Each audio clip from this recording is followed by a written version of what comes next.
చేసింది తప్పు చేసింది. తప్పు ఎవరి దగ్గర చేస్తే వాళ్ళ దగ్గర క్షమించాలని అడగాలి.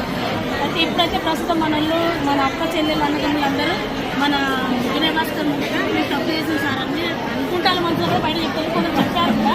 అయితే నేనేమనుకుంటున్నా, మన రేవంత్ రెడ్డి ముఖ్యమంత్రి ఉన్నాం కదా, ఫ్రీ బస్సు పెట్టి కదా, ఫ్రీ బస్సు మన కోసం ఎంత చేసిన కేసీఆర్ గురించి, రైతుల గురించి, మన గురించి ఎంత చేసింది. ఆయన ముంగట మనం తప్పు చేసినామని చెప్పాలి కదా. చెప్పాలంటే మనం ఫ్రీ బస్సు వాడుకోవాలి కదా. అక్క చెల్లెలు కలిసి అందరూ కలిసి గ్రూప్లతోని ఎవరికి ఎట్లా వీలైతే అక్కడ పోయి కేసీఆర్ గారికి, మళ్ళీ కేటీఆర్ గారికి, సార్ మేము ఉన్నాం సార్, మీరు ధైర్యం చేయకండి సార్, మా కోసం అసెంబ్లీకి ఫ్రీ బస్